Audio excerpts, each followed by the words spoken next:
শেখ হাসিনা ও আওয়ামী লীগের কর্মীরা কিন্তু অলরেডি এখন নামাজে বসে মোনাজাতে তারা দোয়া করতেছে শেখ হাসিনা জানি আবার বাংলাদেশের দল ক্ষমতায় আনতে পারে।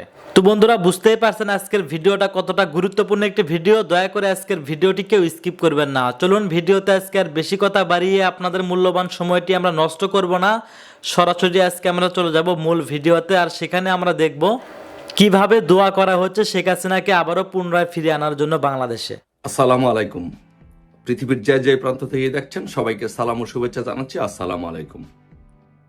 সো আজকে আমরা একটি বিশেষ কর্মসূচি ঘোষণা করতে চাই। সেটি হচ্ছে আমাদের বঙ্গবন্ধু কন্যা দেশরত্ন শেখ হাসিনা এবং তার পরিবারের জন্য আমরা বঙ্গবন্ধুর রেখে যাওয়া দুই রত্ন শেখ হাসিনা এবং শেখ রেহানার জন্য আমাদের মাননীয় প্রধানমন্ত্রী, আমাদের নেত্রী শেখ হাসিনার জন্য আমরা একটি কর্মসূচি ঘোষণা করতে চাই। যে সেই কর্মসূচিটি হচ্ছে যে আমরা তার সুস্বাস্থ্য কামনা করে, আমরা তার দীর্ঘায়ু কামনা করে এবং বাংলাদেশের প্রধানমন্ত্রী হিসেবে উনি যেন দায়িত্বভার গ্রহণ করে এই দেশকে যেন সেবা করতে পারেন। আমাদের দেশে যে ক্রান্তিকাল আছে সেই ক্রান্তিকালটি যেন কেটে যায়। আমাদের উপরে যে অন্যায় করা হয়েছে, আমাদের উপরে একটি সন্ত্রাসীদের, বঙ্গবন্ধু কন্যা দেশরত্ন শেখ হাসিনার উপরে বাংলাদেশের ডাকাতরা, সন্ত্রাসরা যে আক্রমণ করেছে, সে আক্রমণের ঘোর কেটে যেন আমরা আমাদের নেত্রী বঙ্গবন্ধু কন্যা শেখ হাসিনা যেন আবারও রাষ্ট্র পরিচালনা করতে পারেন এবং তার সুস্বাস্থ্য দীর্ঘায়ু কামনা করে আমরা 13ই ডিসেম্বর শুক্রবার, যে শুক্রবার আসতেছে 13ই ডিসেম্বর, আমরা সারা বাংলাদেশে বঙ্গবন্ধুর সৈনিকেরা, শেখ হাসিনার কর্মীরা, আমরা যারা বঙ্গবন্ধুকে জাতির পিতা মনে করি এবং আমাদের নেত্রী শেখ হাসিনাকে যারা আপা মনে করি, আমরা সারা বাংলাদেশে আমাদের আপার জন্য, আমাদের নেত্রীর জন্য আগামী এই শুক্রবারে 13ই ডিসেম্বর আমরা নেত্রীর জন্য রোজা রাখব, একটি রোজা রাখব এবং 2 রাকাত নফল নামাজ পড়ে আমাদের নেত্রীর জন্য আমরা দোয়া করব। সারা বাংলাদেশে একযুগে এই কর্মসূচিটি পালন হবে। সারা বাংলাদেশে এই শুক্রবারে 13ই ডিসেম্বর সবাই একযুগে, পৃথিবীর যেইখানে আছেন বঙ্গবন্ধুর সৈনিক এবং শেখ হাসিনার কর্মী, শেখ হাসিনাকে যারা ভাই মনে করেন, বঙ্গবন্ধুকে যারা রাজনৈতিক আদর্শ পিতা মনে করেন, আদর্শিক পিতা মনে করেন, সকলে দেশরত্ন শেখ হাসিনার জন্য শুক্রবারে রোজা রাখবেন এবং 2 রাকাত নফল নামাজ পড়বেন।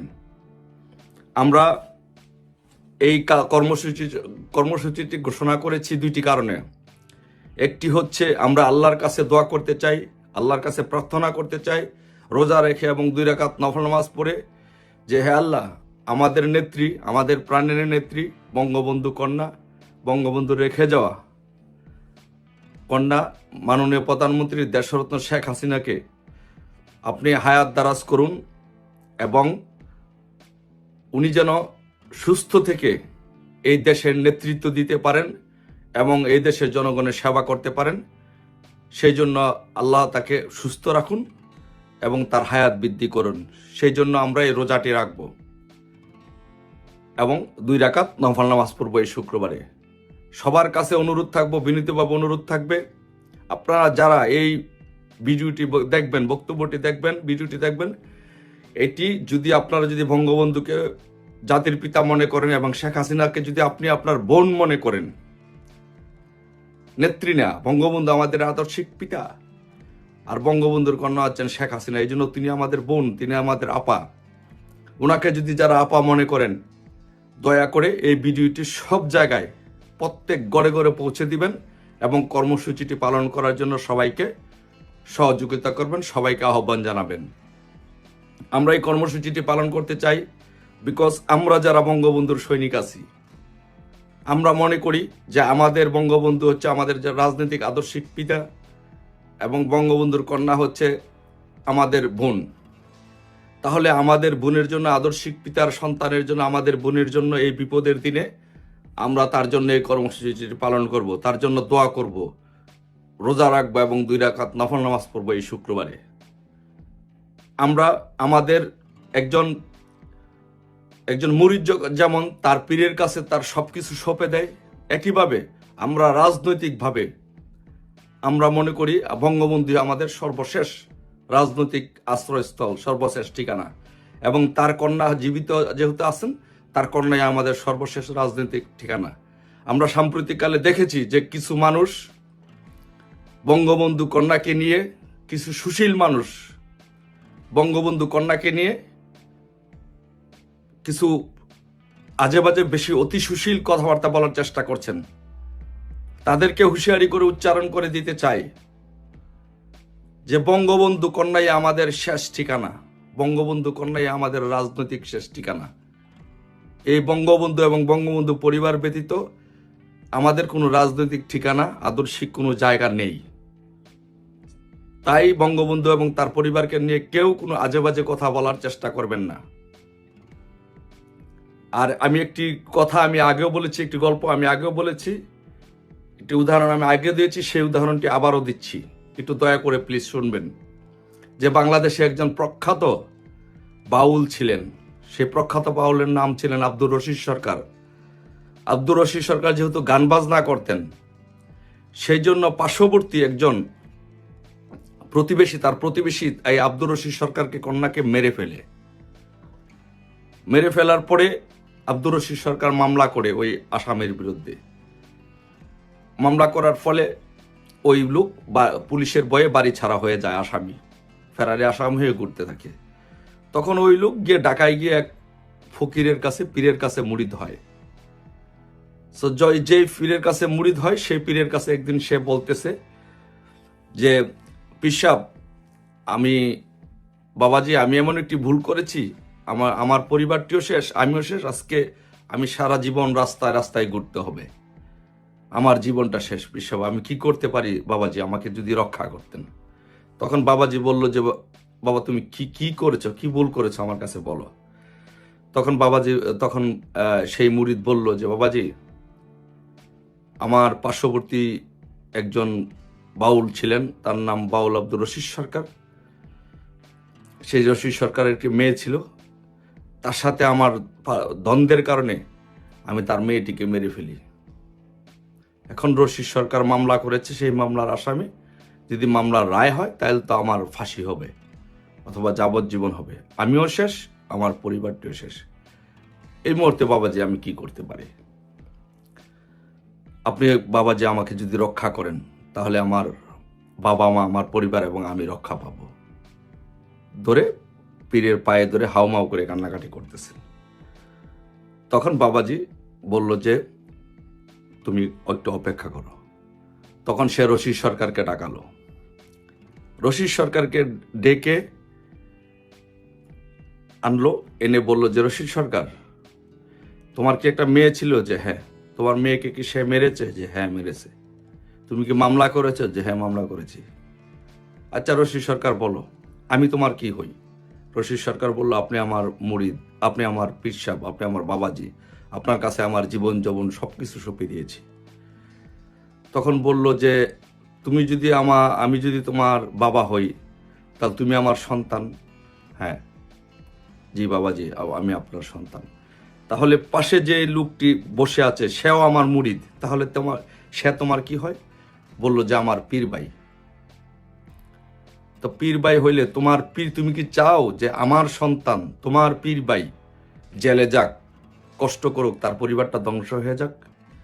সে বলছে যে রশিদ সরকার বলল যে না বাবা, যে আমি এটি কখনো চাই না।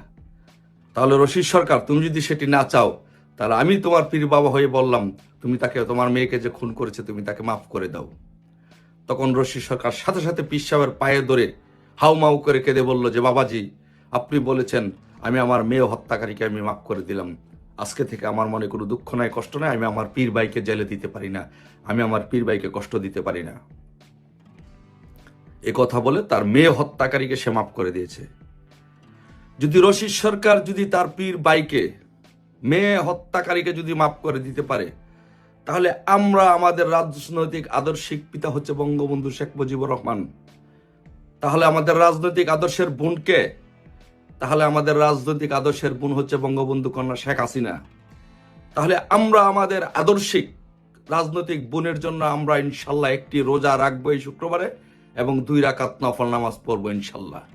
তার জন্য সুস্বাস্থ্যের জন্য দোয়া করব এবং তার দীর্ঘায়ুর জন্য দোয়া করব এবং তার উপরে যেন কোনো বিপদ আপদ থাকলে সেটি যেন কেটে যায়, সেই জন্য আমরা সারা বাংলাদেশে দোয়া করব।